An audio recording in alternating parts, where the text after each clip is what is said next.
make a hot rod out of a work truck, right? A utility truck. Had a cool, big block in it, and it was done. It was all done right. I'm imagining you guys probably put some stuff in there. Yeah, well, like the air ride tanks were hidden in there, and a variety of different things. There wasn't a lot in there, by So do you end up selling that? Yeah. Do you sell it at the show? Not at the show, but I sold it later on. And it was always my ways to the means. You build a vehicle. The next vehicle had to be paid for with the first one that you just did, because I didn't have. In that world, though, that's almost impossible, right? Well, here's the thing. How do you put a value on that? Well, right? The value is like you put something out there and somebody says, I'll give you whatever. It was no different than these first campers we did. So this was the next one in line after that. This was 2017. I remember seeing tons of pictures of this. Yeah, and so this was all over the place. Yeah. So, but that particular truck, we take it out to SEMA, and that was when we really got noticed with, and now that was me having a full-blown shop at this point, because anyways, long story short, we ended up starting a hot rod shop, and then we did this one. Well, we went out there in 2017, and that's where I met Adam Stahl, and we had a guy painting it, and he wasn't able to keep up because he was building a SEMA vehicle, and so the problem with him was he was like, dude, I'm doing as much as I can. So here's Adam. He's like, just give us the panels. He'll buff them. He'll do all this stuff. So Adam jumps in. I never met Adam a day in my life before this happened. We go building this truck, and we take it out to SEMA, and I'm on my way out there with one of my guys, and we're hauling it on a gooseneck on a top kick 5500, and I get a call from this Delmo, and Delmo's like the car god of everything you do. And he's like, you ready for this one? I'm like, oh yeah, kind of like thinking that he's just talking about going to SEMA. He goes, dude, that thing's gonna blow up. And it did. I mean, we had Discovery Channel did commercials in it. We had beers with Richard Rawlings in it. I mean, it was one of these things where it was just exactly that. Like, that was our 15 minutes of fame. That's cool. And it was kind of the segue of hoping that we would get into a situation where we'd have a TV show. Because at that time, I have my concrete cutting business. I have a barricade business. You have the hot rod business, and then all of a sudden, you're fast forward into this, and they wanted drama. I was like, you want drama? I can give you drama. Yeah, we're artists and car builders. We can give you plenty of drama. Yeah, so it was that. Well, that's freaking cool. Show me around this place. So this building was Warren Packaging. Warren Packaging was a company that had been in their family for a really long time. And what they did was they built and made bags and boxes and all kinds of stuff. But their big claim to fame was Abercrombie and Fitch. And these people, really? Yeah, they made bags for, just like paper bags. It was all. So, when you bought something from Abercrombie, Abercrombie bought the product from here. Which, by the way, we're in downtown Davenport, Rockingham Road. Rockingham Road. Yeah. We're here locally in Quad Cities. So that building that we're going to go into next, which is our metal fab business, that used to be the first spot where they brought Ford Model A's in, and they would assemble them off of a train in here. Really? Yeah. So this was the old... this does have a lot of history. That used to be the old streeters, apparently. As streeters used to bring vehicles in, and then they'd put them together, and then they would put them on the lot. So, and then... Which, by the way, I would love to comment on all your stuff sitting around here, but God, we'd be here all day. That's so much, much shit. I'm going to try my best, Craig, to stay attentive to what you're saying. I get distracted really easy when there's cool shit laying around everywhere. Squirrel moments. Yeah. So this whole thing was, originally, if we go back here, I want to kind of show you this. So originally, this was an all open deal between the two buildings. They closed it in. I didn't do any of this. But our original manufacturing for the metal fabrication side was done in here. And the metal fabrication side came from this guy that I brought in from Florida to build cars. And so this was the size of the space right here. Jeez, is what we were doing. Huge. What we were doing was we were doing all of this, what you'll see in the next building over in here. But so these must be valuable hoods, right? Yeah. So what are these off of? Like just a mid-60s? Yeah, 60s, early 60s Ford. And we got all these when we were doing SEMA shit, so we were trying You'll just buy this because you'll use it at some point. Yeah, right. Ah. Right? Oh, man. I have a fake one of these. somebody made a replica that looks just like this. Really? But you could tell it wasn't a carnival ride. Like the nose is a big styrofoam ball. Okay. And so it's made out of wood, but it's really cool. These are cool. Are you doing these for a project for somebody? We were originally, but now we haven't done much with them, but we will eventually. A buddy of ours ended up making a shelving unit out of them and kind of making it kind of cool. A stand-up shelving unit. Made it look like it was a bomb. Kind of a neat setup. It'd be so cool to just build a big swinging tripod and put 3 of these on a thing. Yeah. Come on, Craig, Yeah, you can do that. Whip that together this weekend. You got metal? You probably got a welder laying around here? We got a few things. So this was kind of the basis of where we started off with Metalworks in here. And it was just a dead space for us at any one point.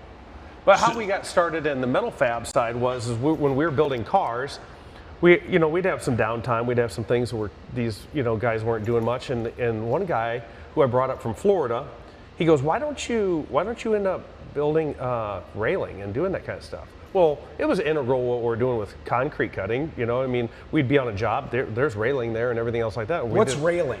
I'll show you. So, okay, anyways, yeah. So we ended up doing, we started this railing business, and our ultimate goal is to one day is to be a structural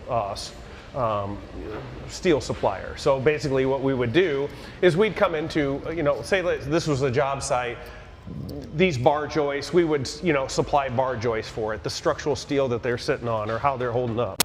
So at the end of the day, the things that we want to be ultimately in the big picture is, a steel fabrication business that is full blown. I thought this was just like a hot rod shop. That I didn't realize you guys do stuff like this. Yeah. So this is what pays the bills.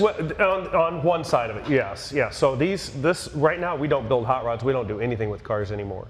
We do. This is the type of stuff that we do on a daily now. So municipalities buy this stuff from you? Like, who's your big clients? So we'll do a bid project. So like that down here. This is cool as shit. Yeah. So it's just kind of. I like the rebar in there. Yeah. But yeah, like who's a rinse and repeat type of customer for you guys? So what we have done is we've come into the play of anything from your homeowner to structural steel companies that we work under. And so we've worked everywhere from down to Nashville. We've been all over, the U.S. just doing this type of stuff, chasing these things. Some of the stuff that we're building is, gets sent out and it just goes, wherever. It just depends. We got Western Illinois. We've got kind of a variety of different things. So, this is one of those things that you see something like this in modern day life every day. Yeah. You put zero thought into who built that. Right. Where did that railing come from? Or the other side of it too is like when you get into our side of it, and which we never looked at, is the quality of what it is, right? I mean, you can take a look at somebody's work and you're like, that is mine. And that's no different than our concrete cutting business. I mean, we know every curb that we probably did just based on the quality of what happened, in the cutting process. I really like this. This is cool. Yeah.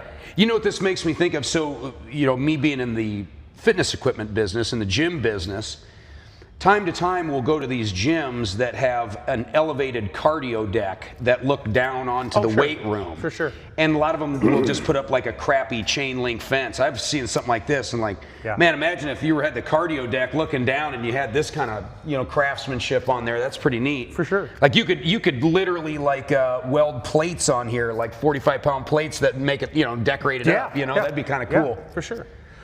So down in here is where everything happens.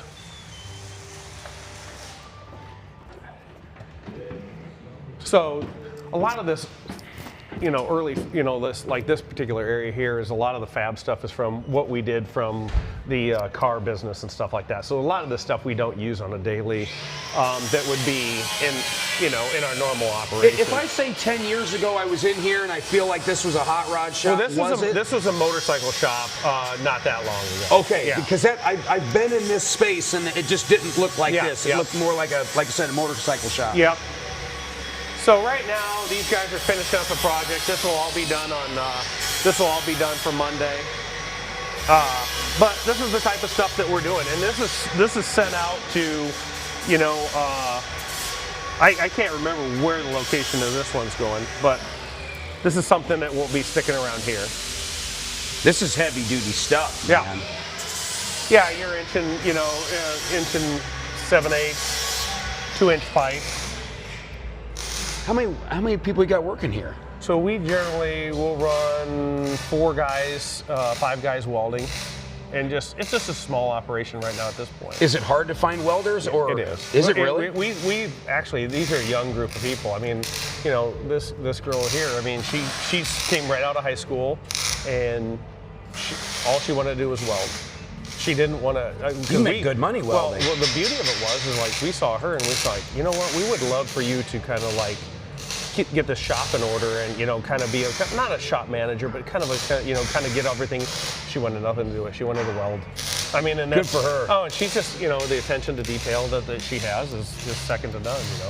And that's what's and these younger people, you can kind of talk to them and do things. My son's 26 years old, and he can relate to these guys a little bit better. And and I'll tell you what, there's something to be said if you can give them a little bit of grace. There's something to be said about getting some of these people right out of high school early. I've got a couple people that have been with me now for 10 years that I got a year or so out of high school. Yeah, and right. Man, right.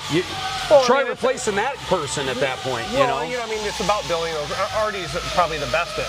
I mean, you look at his operation, how much he gets along with those kids and what he does. I mean, honestly, he's got such a cool, rapport with them. And that's what we try to do. We try to make it so that way we've got a good rapport with these kids and stuff. So, but yeah, we do. So like as an example, this piece of equipment here, it's basically a CNC operated piece of equipment. And what it'll do is we put the program in of all the different parts and pieces, and these were all a product of this deal. And so what it'll do is it'll cut this to the exact length, put the miter in it, do all the different things, and all we do is assemble it at this point. So it'll cut the angles right where they need to be. Yep. That's all automated. Yep. And so that's what this, see all these, so these parts and pieces, that's how it makes it.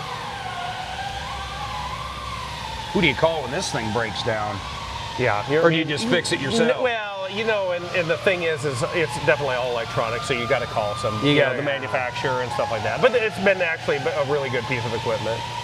And then we have a plasma table, and like I said, we're just slowly growing pieces and parts, all the time, Like, who are you selling to? Like, do you have a salesperson? Do you go out and sell? Or people just coming to you? We'll bid. We bid a lot out of just, out of plan rooms and stuff like that. We'll get them from bigger steel manufacturers and do that kind of stuff. But it's just, he's chased it. We've gone from working for the homeowner, which is one of those things where, it's fine. But the problem with it is, too, is you get these people that they don't have a real value what this is. When you start getting into your home and you're like, okay, I'm going to build a house, or I'm going to build a car, I'm going to do these kinds of things. It's all bid work. It's all, people have already set aside the money for it. Low bidder is the winner, and that's what it is. Because we work with residential and commercial customers too, and the big difference is the residential customer is spending their own money. Yeah. The commercial customer is spending the budget's money. Right. Someone else's. Yep. And they got to be mindful of it, but the emotional part of it is not there. Well, and the other thing is too is on a home project, budgets get out of hand, and we're one of the last ones in putting a railing up. Well, I'm out of money, I'm this or whatever. If I'm the foundation guy, you're getting paid. I'm getting paid. Yeah. But everybody else is. So we just struggle with that kind of stuff. But it is what it is. But we've kind of bobbed and weaved in the sense of what do we need to do and how do we need to do it. So. Yeah. What a cool setup. And so this building, kind of going back into the building and what it was. So this building, when I bought it, they had machines and they did what they did in here. As a whole, it was 82,000 square feet. It was a huge building because that building went clear over the other side. We've torn down a lot, changed a lot, did different things. But so this floor ran all the way across here at one time, and you can kind of see those the blocks. joists there, right, or whatever they're called. Yep. The hangers. Yep. All go into there. So what they did is, so they could get room, they took bar joists and they made this. The old Priester company is who did this back in the day, and so they, an engineer came in, gave them all this. So this is the original roof, line of this building, and it came down just exactly like these did, but now they sit and they've got some open air space. They can do things differently. So they really took this old building and just like over the years really changed the dynamics of it. Pretty cool. Yeah. What do you got going on up there? So it's just a dead space. We don't do anything with it up there, but it was the, you know, what as Company a whole, pickleball court? Yeah, right. We can start. You never know. So this is a fun environment because it's always changing. You know, I mean, for us, it's always, you know, where's the next job going to come from? The timelines are short. They're not something that you generally a year or anything like that. These are weeks, maybe a month out, you know, kind of thing. And they're still just as fast paced as everything else. Give me an idea, like where is this going? Yeah, this is all one project. What's that? This is all one project. Okay. I'm not sure where this Like, is this going to like a farm, a parks and No, rec? it'll go to An amusement park? Like, what the hell is it going to? So this particular project,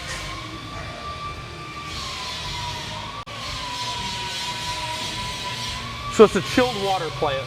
A water plant, so Yeah. some warehouse. Yeah, so this is a, you know, they're inside there, and these will attach to some kind of mezzanine type setup or, you know, whatever it is. Well, the way these are built, you'd have to really try to drive a fork truck through one of these. Yeah, right. It might at least slow it down. Well, the one thing would be with this is on probably an elevated deck, and so that's how these all kind of come together.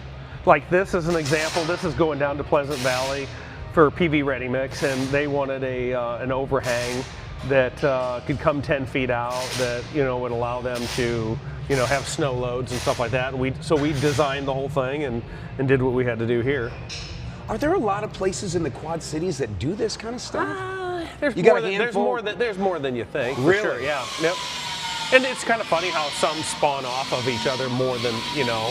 I mean, we'll do work for different contractors that are doing the same thing we're doing. I mean, and it's a great working relationship because the people, you know, we're competition. We know what we need to do, but we also know the quality of the next person that we're doing things with.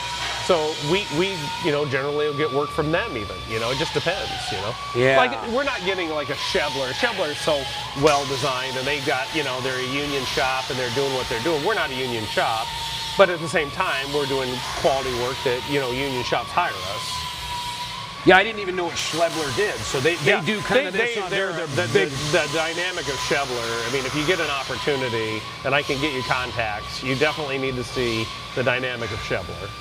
I imagine there's a lot of robotics and shit going on I mean, there. and they're not only all over the country, I mean, they're all over the world. You know, I mean, they do things that, you know, nobody can think of, so. I bet you've been approached to build all kinds of stuff, haven't you? Oh yeah, for sure. But I mean, at the end of the day, don't a lot of those ideas just don't add up as far as the budget and the time and the material it takes? Or will you take on a project that seems kind of fun, that maybe is not going to have a ton of margin in it on the end? At just the end depends. Of the day? I mean, you know, I mean, sometimes you're just keeping people busy. Yeah. You know, I mean, this business versus my cutting business has so many different lulls. You know, I mean, like, it'll have a lull of a week or two, and it's nothing crazy there. You know, the cutting business, we go from, you know, December to April, that's our lull. You know, we know this, we're going to be down, we'll run 15 guys or more in that business, and we'll be down to maybe half a dozen. You know, it just depends on the type of what's going on. So what you're doing is you're budgeting your dollars completely different. Like, for example, if, say I had a street hockey team. Yeah. And I wanted you to build me a couple goals. Yeah. Like, would that be something you guys would 100%. do that? Yeah. And those kind of projects come all day long.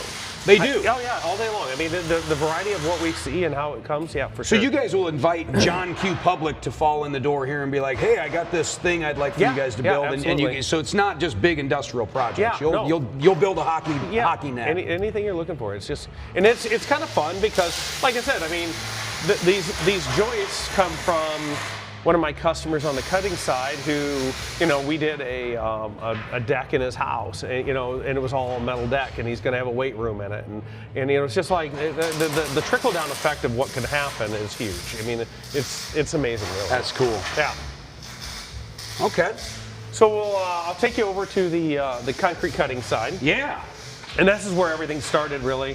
Everything spawned off of this, and the reason why was because the volume of dollars of the things that were available. Oh, there we go. There's the sun. Oh, boy. What a nice day.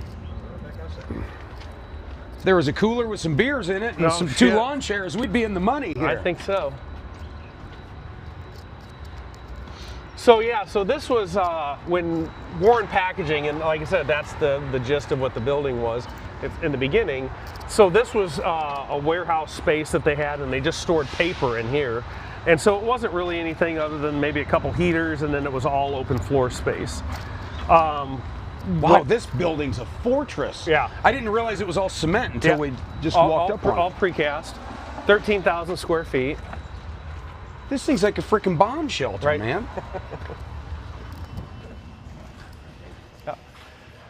And so this is the cutting operation, and I still have shit that I mess around with, on occasion. And this actually Have you ever this has not ever been driven, right? we drove it in here, but then it's been taken apart. So what was cool about this thing is when I was a kid, this exact car was on 4-Wheel and Off-Road magazine, and so I saw it on Facebook Marketplace.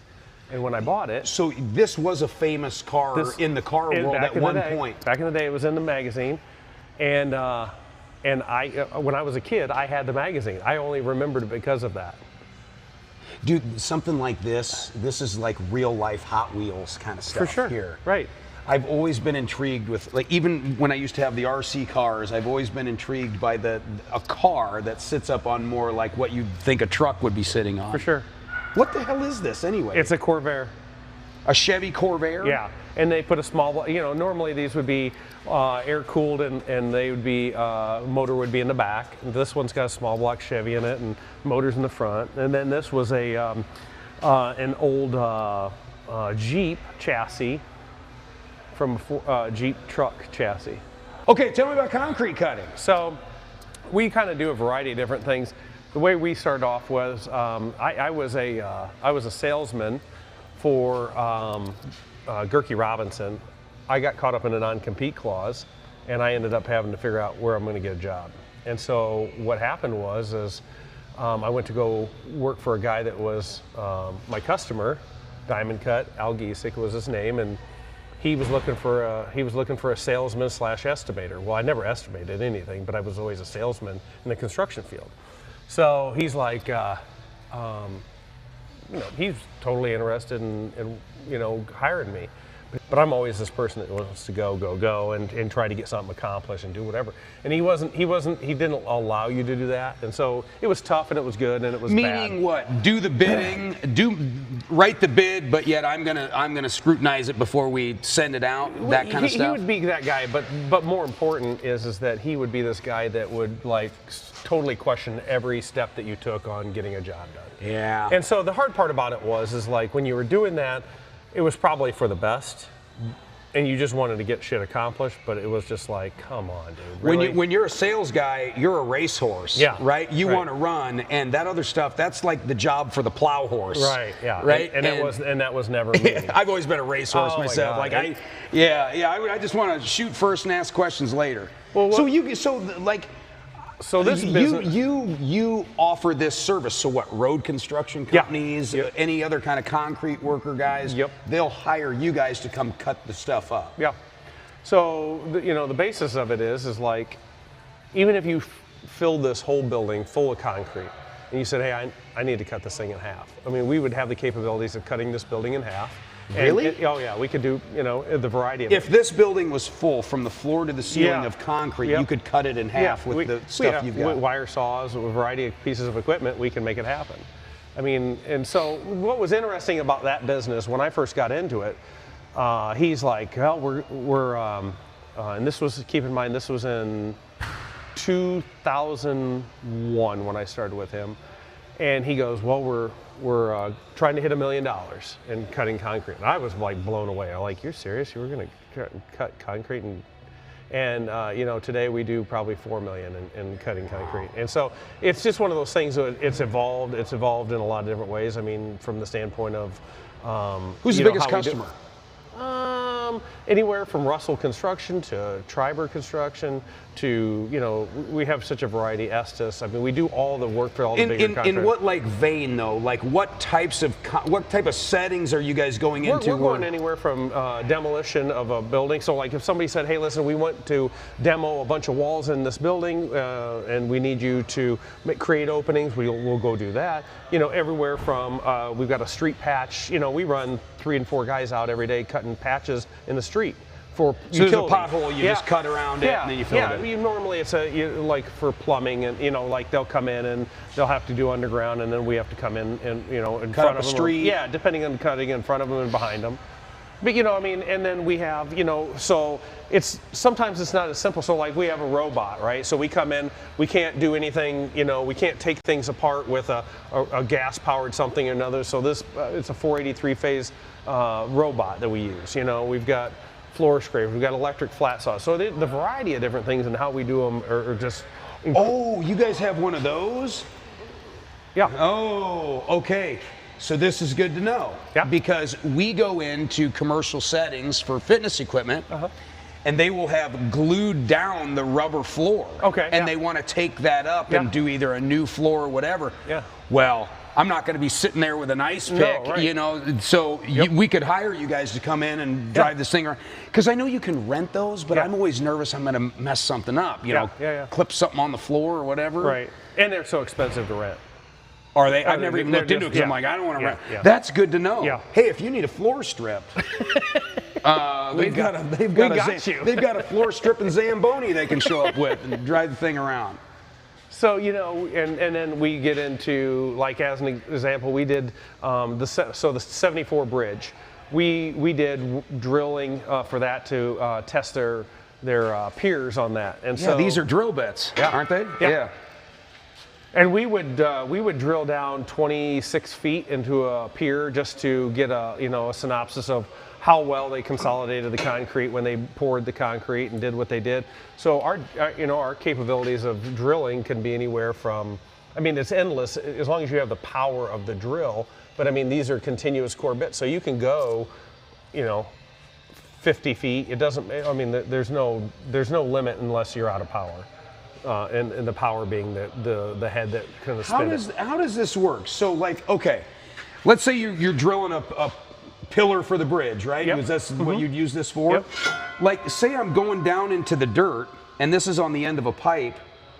Where does the dirt go that would fill up this spot? It's all concrete. We wouldn't cut it. So this is just to get through the concrete. To get through the concrete. So it's not going to be much thicker than that anyway. Well, so the concrete's going to, or you'll pull that out. So what you'll do is you'll drill down so far, and then you'll bust off that core, go down another, and then you'll have to bust that off, pull that up. Okay. So the deeper you go, the more complex it gets. But what happens is you go into something where you have longer core bits, or you have stuff that screws into it and it makes a longer bit. So there's just a variety of different ways you can do it and how you can do it. Yeah. That's kind of cool. Yeah, so then you kind of get into like the aspect of telling you, if we could cut this building in half, and so the way we would do it is an operation called a wire saw. And so basically a wire saw, I'm just looking if we got anything other than pulling this out. So what you do is you use that particular machine and you use this particular product. And what you do is it's basically diamond beads on a wire, and you wrap it around whatever you're doing, and then this thing spins it, and then basically it's a cutting process that, there again you just sawing through it as So the accuracy is so the accuracy from the standpoint of like how, it'll have deviation in it. Whereas like if a wall saw, it's set up on a track, and a wall saw is set up with a track like this, you don't have deviation. It's you got a straight line. It's you're always going to have. And so like as an example, we would cut a door opening like that, mounting a wall saw and doing it. And it's it's just a matter of putting the track up, and then there's a wall saw head and all these different things. And it's a great way of doing it. Your depths can be, you 3 feet, you know, is about kind of max. You would want to do something like that. How many people in this area offer this kind of service? This seems like a big operation here. So we have one major competition is Diamond Cut. They're a competitor.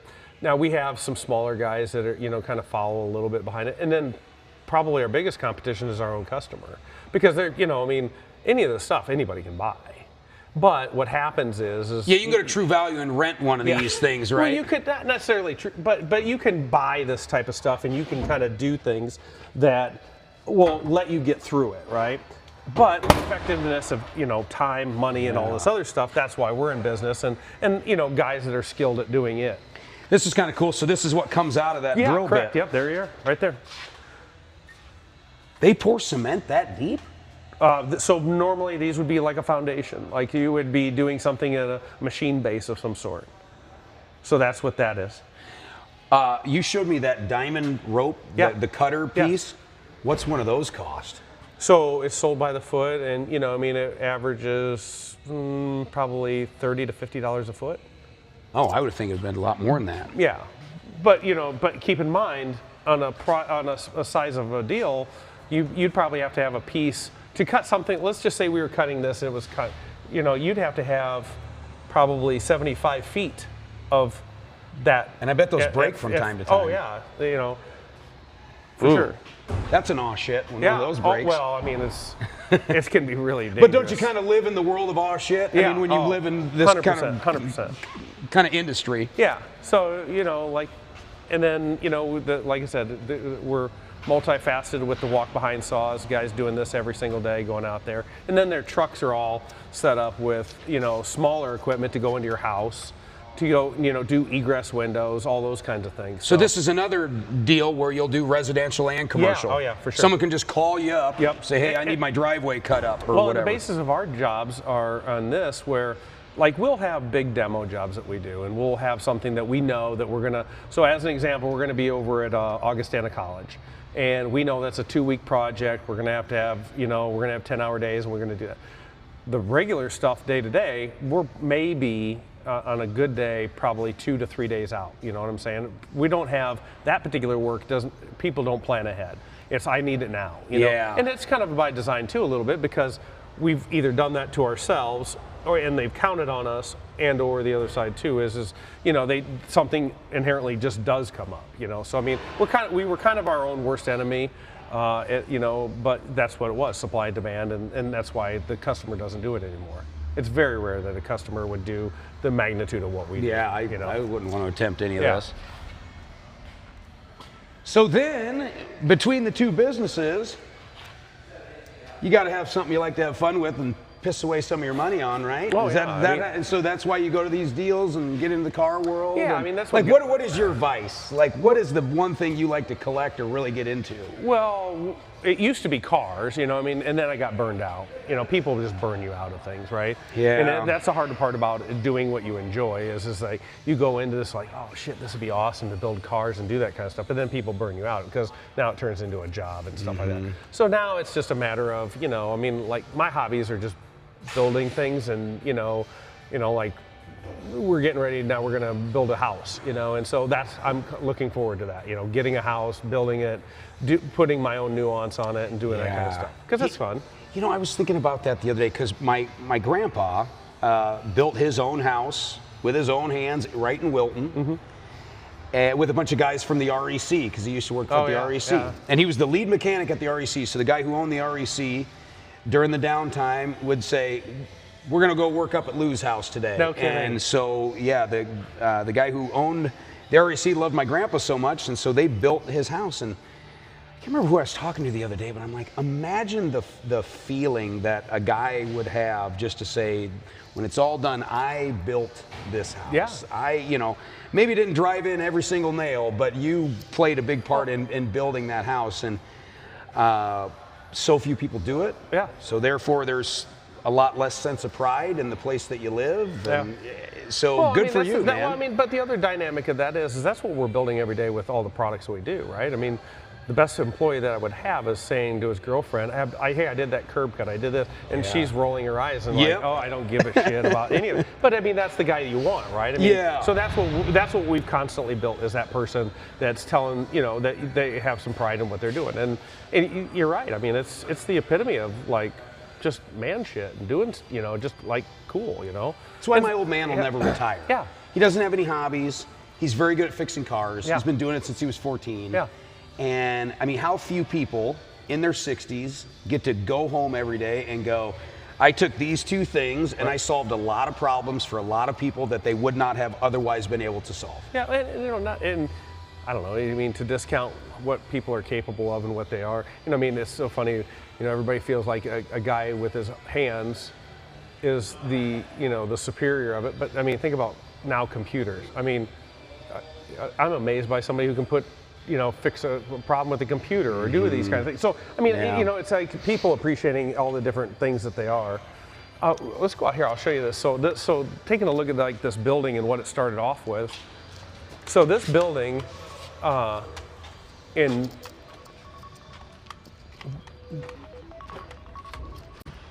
in here, there was a 3 or 4 story building that was on the back side of this building. And we've slowly migrated into trying to, because people were breaking in, throwing stuff at it. Okay, hold on. So this is the spot you just showed us. Yeah. This is the metal shop over here. The metal shop's clear on the other side. And you're telling me there used to be a much bigger chunk over here. Yeah. So what happened was there was a building that was basically from this corner. Yeah, from this corner of the building. There was this was all, and you can kind of see the skeleton of what this used to be. Oh, this is kind of cool. So this used to be all basement back down in this particular area. What do you mean basement? There was a hole in the ground? There was a hole. This was all basement down in here, and so what they would do is they had their manufacturing up here, and then they had manufacturing down in the basement of this building. Yeah, and they would. So for us, we ended up having to, we took out, like I said, took out a ton of this. But there was somewhere in this footprint right here was a 4-story building. It had, what was cool about it was. I still don't understand the basement part. Was there a hole here? Yeah, this was all hole. We filled this in with dirt. Jeez, how many truckloads of dirt did this take? It was endless. It was like 100 truckloads? Yeah, probably more than that. It was endless. I mean, you could see the windows, the outside of the windows.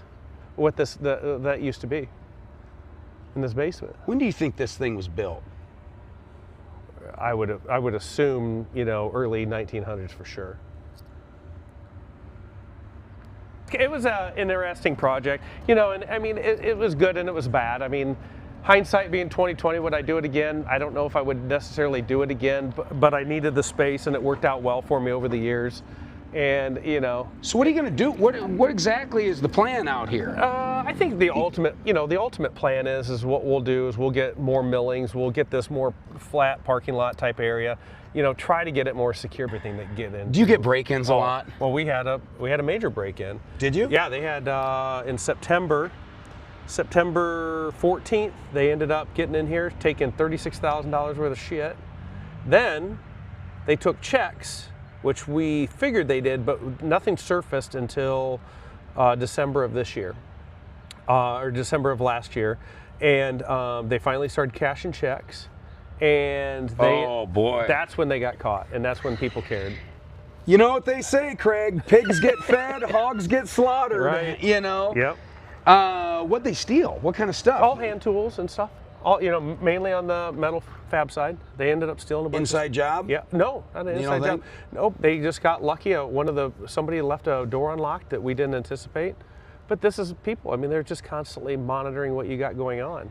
Yeah. And so Oh. And we didn't know for the longest time. We did think it was an inside job but now your mind goes there immediately, right? It just seems like an impossibility when you. And what was interesting is they were very good about keeping it not looking like somebody broke in. They didn't shuffle a bunch of shit. Really? They made it.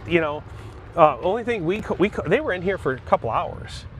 This was overnight? Yeah, probably. Overnight and over a weekend, couple hours, and so yeah, they got in that door, and then it was carte blanche from there.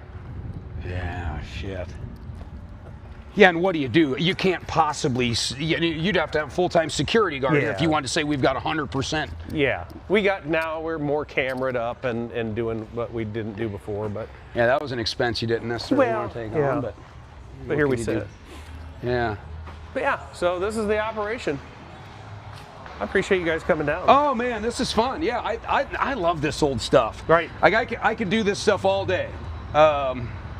One of the segments we're going to start doing on the show, which I'm super excited about, just speaking of stuff, I love going garage sailing. So we're going to start, we're going to live stream garage sales. I'm going to go around, I'm going to like buy stuff, and then we're going to resell it on like Whatnot and stuff. And because I think garage sales are like a perfect opportunity to have little 1-minute conversations with all kinds of different people. If you can get people to open up and interact, you can probably get some real characters. Oh, we will. So, anyway, hey, you heard it. If you need some concrete cut or some metal welded together, call Craig over here at River City and plug something. Did you guys have like a Facebook page or like a website or something? We should probably name that. We do. I have to get the information. I'm very terrible about Look them up. Just Facebook for sure. type in River City, Davenport. River City Metalworks, River City Cutting. So nice to meet you, Craig. Very hey, nice hopefully meeting you. this is like more to come. Right? Absolutely. Sweet, dude.